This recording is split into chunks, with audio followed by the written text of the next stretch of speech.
Inside of Denton's office, your favorite Commanders YouTube show. If this is your first time watching, subscribe to the channel. You can follow me on Twitter. You see it on the whiteboard. I have a whiteboard because only important people have whiteboards. We are in off-season mode, and we are getting closer and closer to training camp. Well, kind of. I mean, it'll be here before you know it, but it's also like I'd love training camp to be here because that means we're closer to the football season. Rookie mini camps took place this weekend. It was good to see some of the guys out there getting after it, having some fun. I saw Zach Ertz stop by. It's nice. It brings me joy to see guys back on the football field. But I was sitting here this week, and this was based off of the Dallas Cowboys trading for George Pickens out of the Pittsburgh Steelers. And I was looking at the wide receiver groups in the NFC East in particular. And the first thing I noticed was, holy hell, these groups are sensational. The NFC East might be the strongest wide receiver room, wide receiver division, if you will, in all of the NFL.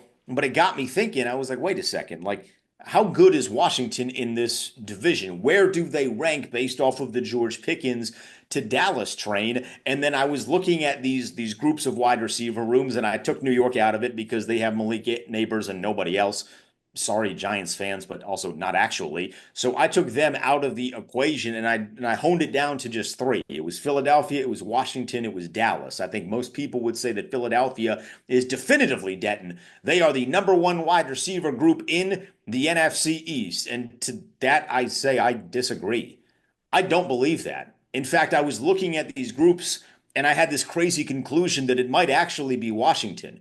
If you're looking at this from a top to bottom depth perspective, Washington is the best wide receiver group in the NFC East. And Philly fans are going to get annoyed. They're going to get very, very upset. That's kind of what they tend to do. And they're going to say, we have A.J. Brown, we have Devontae Smith. And that is true. From a top perspective, if you're just judging by the top two, Philadelphia is number one, Washington two, and then Dallas at three. But if you're judging from the entirety of what a wide receiver room is, I don't think Philadelphia has the depth that Washington does, and that maybe even that Dallas does. They're just carried by their two superstars, because after you get to A.J. Brown and Devontae Smith, it becomes Jahan Dotson. And if Jahan Dotson was really, really awesome, Jahan Dotson wouldn't be playing in Philadelphia.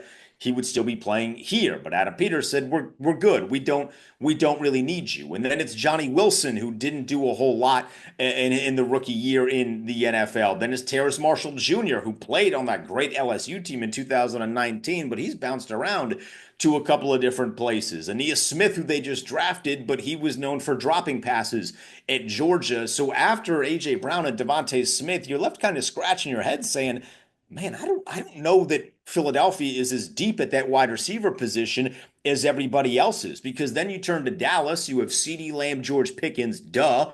Jalen Tolbert would be, potentially wide receiver three. Jonathan Mingo, the guy that Jerry Jones traded a lot of draft picks for. Kevontae Turbin, but he's more of a return guy. Now, I don't want any smoke with Kevontae Turbin because Kevontae Turbin gave the Commanders the smoke last year, and it was absolutely heartbreaking. But after those guys, like, maybe you could get Paris Campbell in the conversation, but it feels like he hasn't really been a ton over the last couple of years in the NFL. And then you look at Washington's group, and it's Terry, it's Deebo Samuel, and then you get to Noah Brown, who was really, really good, I thought, when he was playing. I thought he was a great wide receiver three that was asked to be a wide receiver two last year. So you put him into wide receiver three, and he's one of the best wide receiver threes that I think you are going to get across the entire NFL, not even just this division. And then you have the conversation of who is wide receiver four, and you have 3 to 4 options here in Washington. I would say 3.5 options. I'm a gambling man. We like talking in halves. I would say 3.5 options.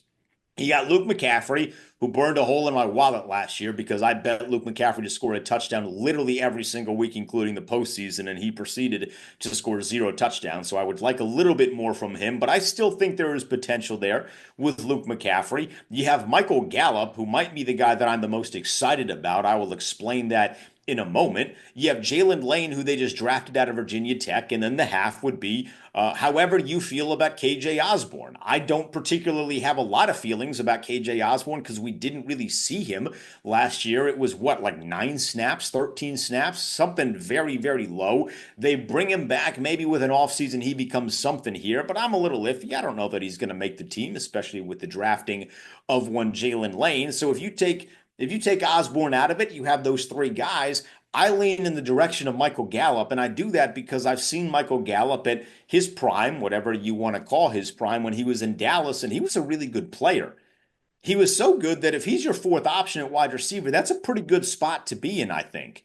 Because when he was wide receiver number 2 in Dallas, I thought he was pretty good. Now, he's not quite the player that he once was. He took a little bit of time off. He's returning to football here in Washington. But if he's option number 4, you want to talk about depth in the wide receiver room. That's a pretty nice guy to have at option number 4. And then Luke McCaffrey's option 5, Jalen Lane option 6. Maybe you want to cycle those two guys around. We don't really know what Lane is going to be like at the NFL level yet. One of those guys, if not both of those guys, are going to be in the return game. So you'll see their speed taken advantage in some way on the field. But if those are your 6 guys, I would hold those 6 guys against almost any wide receiver room in the NFL, which is kind of crazy because just a couple of months ago, our fan base, myself included, was very much of the belief that, oh my God, they need more wide receivers in Washington. I remember that Atlanta game definitively where Atlanta said, we are not letting Terry touch the football. We're going to have their best corner on him, and then we're going to bracket him with the safety over the top on almost every single play that Terry lined up to the outside. And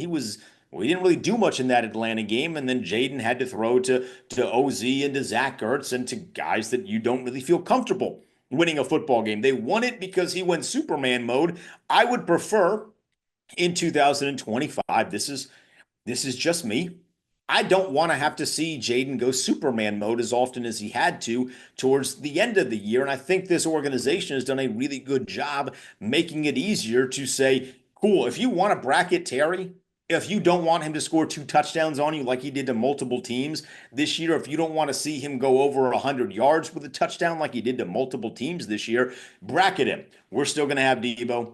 We're still going to have Noah Brown, and we're still going to have Michael Gallup. And then that doesn't even take into consideration the tight end room. I don't know that Ertz is going to be as productive as he was last year just based off of the age factor.